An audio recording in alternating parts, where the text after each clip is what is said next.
Hola, ¿qué tal? El día de hoy vamos a resolver un problema de estática del tema de sistema de fuerzas resultantes. Y pues bueno, el problema nos dice que se arrastra una embarcación aguas arriba en la forma indicada en la figura.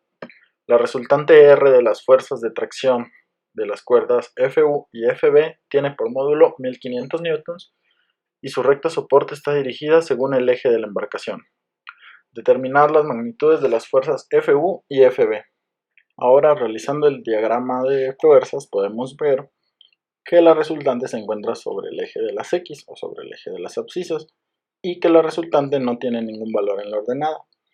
Esto nos quiere decir que la suma de las componentes de las fuerzas FU y FB en el eje X debe ser igual a 1500 y en el eje Y vemos que no hay fuerza, por lo tanto la sumatoria de las fuerzas en Y debe ser igual a 0. Ahora, para calcular la sumatoria de las fuerzas en X, podemos ver, mediante unas identidades trigonométricas del triángulo que se forma, para FU tendríamos que la componente en X de FU sería igual a la magnitud de FU por el coseno de 30, y a eso le vamos a sumar la componente en X de FB, que sería FB coseno de 40 grados. Esto nos debe dar 1500, que sería el valor de la resultante.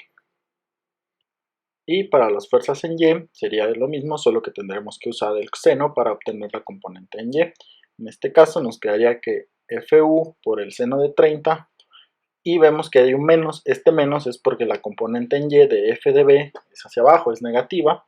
Entonces la sumatoria de fuerzas en Y nos quedaría FU por seno de 30 menos FB seno de 40 igual a 0. Y así, observando las sumatorias, podemos ver que nos queda un sistema de dos ecuaciones con dos incógnitas que podemos resolver mediante el método de sustitución para determinar las magnitudes de FU y de FB.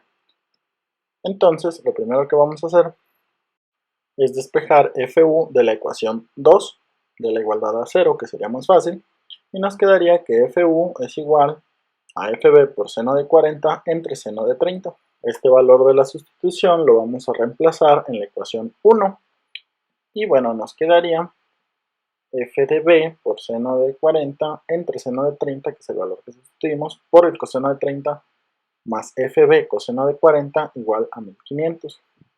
Vamos a realizar las operaciones de senos y cosenos y nos quedaría f de b por 1.11334 más f de b por 0.76604 igual a 1500. Esto, bueno, lo factorizamos y nos quedaría que f de b que multiplica a 1.87938 será igual a 1500. Y bueno, despejando f de b nos quedaría que f de b es igual a 1500 entre 1.87938, lo que nos daría una magnitud de f de b de 798 newtons. Y bueno, una vez que ya conocemos fb, lo podemos sustituir en una ecuación para obtener la magnitud de fu, que es la fuerza que nos falta. En este caso lo vamos a sustituir en la ecuación 2, que es la ecuación 2, recordamos, es FU por el seno de 30 menos FB por seno de 40 igual a 0. Sustituyendo el valor nos quedaría F de U por seno de 30 menos 798 por seno de 40 igual a 0. Y bueno, a partir de aquí lo único que tenemos que hacer es despejar y resolver FU. Despejando nos quedaría, pasaríamos el 798 seno de 40, que está restando, lo pasamos a sumar. Y el seno de 30 que estaba multiplicando el FU lo pasamos a dividir. Y nos quedaría que FU es igual a 798 por seno de 40 entre el seno de 30. Esto nos daría un valor de 1025.88 newtons, que bueno, lo redondeamos a 1026 newtons. De esta forma ya conoceríamos las dos magnitudes de las fuerzas, tanto FB como FU. Esto lo pueden comprobar sustituyendo los valores en cualquiera de las dos ecuaciones que tenemos al principio y les debe cuadrar el valor. Y bueno, así quedaría resuelto el problema. Espero les haya gustado el video. Recuerden darle like, compartirlo y suscribirse al canal para estar pendientes de nuevos videos y material que estaremos subiendo. Gracias.